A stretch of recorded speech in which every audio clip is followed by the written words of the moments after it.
To impeach or not to impeach? That is a question now dividing Democrats in Congress. But the one with the power to actually get the ball rolling says the answer is no. They wanted me to impeach President Bush for the Iraq War. I didn't believe in it then. I don't believe in it now. It divides the country unless there's some conclusive evidence that takes us to that place. Unlike House Speaker Nancy Pelosi, who seemed to be giving GOP senators veto power over the issue, when she told the Washington Post over the weekend she'd only go for impeachment if, quote, there's something so compelling and overwhelming and bipartisan. Senate Minority Leader Chuck Schumer seems to be keeping his powder dry. Have you advised Democrats not to dwell on the prospect of impeachment? Look, I'm going to wait for the Mueller report. We have to see what the Mueller report says, I think, before making any conclusion. Steering clear of the I word is putting Pelosi at odds with at least some of the freshman members of her own party. You have a different opinion? I happen to, yes. You're going to continue to push for impeachment, right? I am beginning the investigation. And it's not just politicians weighing in. There's also this guy. He's brought us to the brink of nuclear war, obstructed justice at the FBI, and in direct violation of the Constitution, he's taken money from foreign governments and threatened to shut down news organizations that report the truth. If that isn't a case for impeaching and removing a dangerous president, then what has our government become?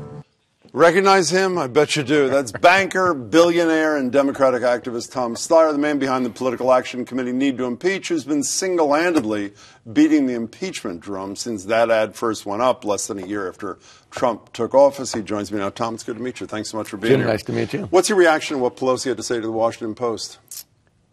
Well, I obviously disagree with it. I felt as if the clearest reaction to this has been the congratulations on that statement from Mr. Trump, Mitch McConnell, and Kevin McCarthy, all of whom said, thank you, that's exactly how we feel, and we're glad that you have come over to our side. Well, there are a lot of her Democratic leadership team who are circling the wagons around her, congratulating her as well. It's not just Republicans and Trump doing it, right? Well, you're absolutely right that a number of the congressional leaders have as well. But let me make a couple of points about that. Those very same congressional leaders have also said, Chairman Nadler, who's the head of the House Judiciary Committee, said there's clear evidence of obstruction of justice by the president. Chairman Schiff, who's the head of the House Intelligence Commission, said there's direct evidence of collusion and that he hopes the president will be indicted, that the Congress won't do anything about it or shouldn't do anything about it, but in fact the Justice Department should indict a sitting president for the crimes that he believes or knows that he's committed. You know, we had John King from CNN on our radio show with us yesterday. He was talking about what he believed to be the strategy. He wasn't obviously taking positions, but the strategy of Nancy Pelosi. He mentioned, one, that when Clinton's impeachment, well, he was impeached, but when he was acquitted by the Senate, his poll numbers went up 10%. And that maybe Nancy Pelosi's worried that a failed impeachment, meaning a Senate acquittal, would help Donald Trump in 2020. And as you know, 19% of Democrats don't support impeachment. Much more importantly, according to John King, 57% of independents, who those Democrats need in 2020, don't support impeachment. So even if you don't like the stance, isn't it possible that the strategy is the right one to get rid of Donald Trump and to get a Democratic majority in both houses? Well, let me make 2 points about that, Jim, because no, I don't think that is true. First of all, we need to put the evidence in front of the American people. All the conclusions you're drawing are before we've had public hearings to show the lawlessness and criminality of this president. I think we've had one public hearing, which was with Mr. Cohen in front of the House Oversight. That moved the number 6%. If you go back not to the impeachment of President Clinton, but to the proposed impeachment and resignation of President Nixon, what you saw was a series of public hearings on TV that captivated the nation and showed what a criminal Mr. Nixon was. What do you think of the moved public opinion? So every one of those numbers is a snapshot before there's public opinion. The American people have a right to know what's going on and not to have it buried in Washington, D.C. by politicians. What motivated you at the beginning? What did you think and do you think are the worst sins of this president that merit impeachment? What motivated you? Well, I think that that's actually two questions, Jim. The first question is, what are the criteria for impeachment that he deserves to be brought up on? And I think the two most obvious ones are obstruction of justice, which I think he's done in plain sight. That's very clear. Including the Lester Holt thing, I guess, admission, you would say, right? Yeah. So obstruction of justice and what I think of as corruption. He takes money from foreign governments on a daily basis through his real estate operations, and it's unclear why he takes the foreign policy stances he does, but it seems as if there could be a correlation between his foreign policy stances and the money he takes from them. And that is absolutely forbidden by the Constitution. So I think there are a number of things that constitutional lawyers say he has breached in terms of standards, but those two are very obvious, very clear, and actually that argument is over. Speaker Pelosi did not say he was innocent. She said, in fact, he's unfit for office, in the same interview. Morally, legally, intellectually. So the question about whether he should be impeached or deserves to be impeached is not at issue here. What is at issue here is whether we do the right thing and put the information in front of the American people or not, and let them see what's been going on. You know, it's not just, and you know this, it's not just, you mentioned McCarthy, McConnell, and some other Republicans. You mentioned Jerry Nadler a minute ago, obviously a key Democrat. Hakeem Jeffries, a key Democrat. When they were asked about you the other day, the response was Tom who? And when I had Larry Tribe on a couple of weeks ago, who surely is no fan of this president, here's what Tribe said about the relentless drumbeat on impeachment. Professor Tribe. It's impeachment talk that is the danger right now.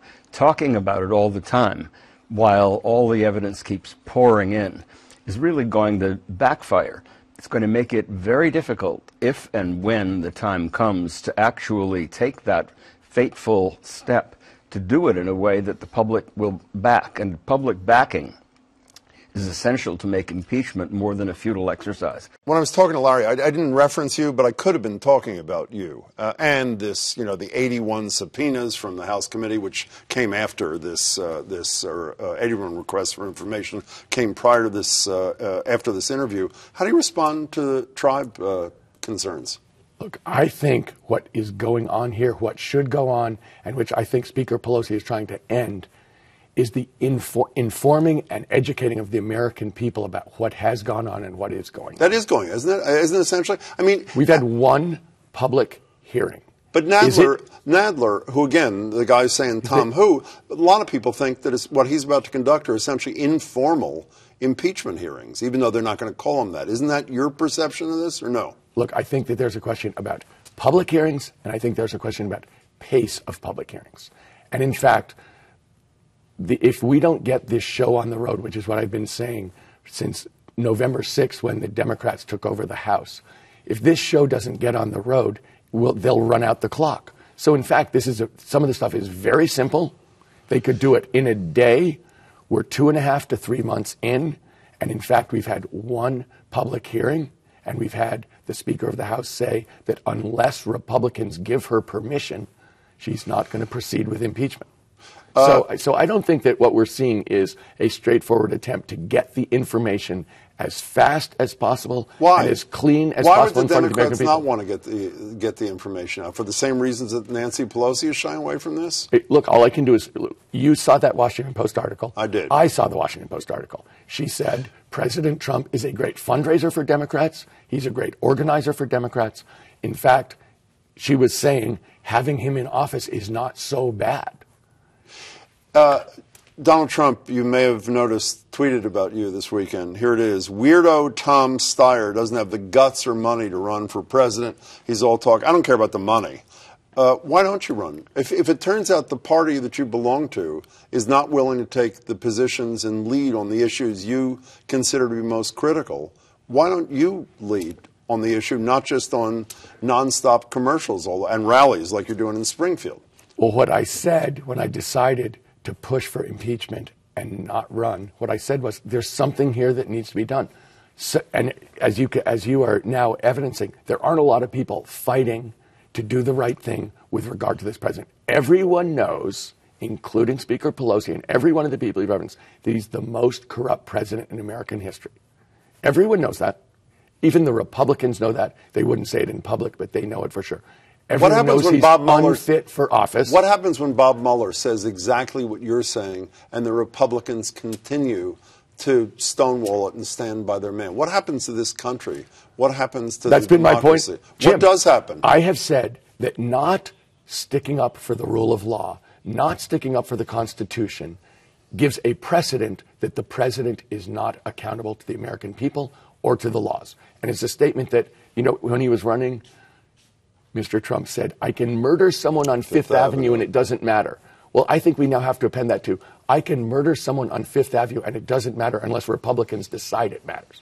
And what I've been trying to say, and the reason I'm doing this is, if you're going to have a country, you have to enforce your laws. You can't have people who are above the law. You can't only enforce the laws when it's convenient to you to enforce the laws, where it isn't going to annoy or aggravate somebody who's really powerful. When it's you have to do the right thing when it's hard to do the right thing. You're giving me a lot of pushback. Okay, I get that. They're giving me a lot of pushback. I get that too. But what we're trying to do is stand up for the voice of the American people and for what's right. Just those two things. And in both those cases, I think we're absolutely on the right path. Before you leave, play Nostradamus for me. It's November of 2020. Is Donald Trump still president and running for re-election? I think what is going to determine that is going to be the information that comes out and that the American people get to see. Because if we'll get the information to the American people, I don't care if you're a Democrat or a Republican or independent, American people have a moral core. And we're going to insist he gets thrown out of office. So the real question in my mind is, do they bury the information and keep it from the American people? And I can't answer that because I don't control that. But we are pushing as hard as we can to get that information to the American people, because that's who deserves to make this decision, and that's who deserves to get the Mueller report that they paid for. And that's who deserves to actually make the decisions and control what happens in this country. On that, I hope there is universal agreement. Tom, it's a pleasure to Jim, meet you. Thanks so nice much to for meet your you time. too. I really appreciate it. Tonight, Tom Steyer is holding a town hall in Springfield, asking voters to contact their Congressman Richie Neal, who is chair of the Ways and Means Committee, can demand Donald Trump's tax returns. Steyer has held similar town halls in the districts of other Democratic chairs, including New York's Jerry Nadler and Maryland's Elijah Cummings.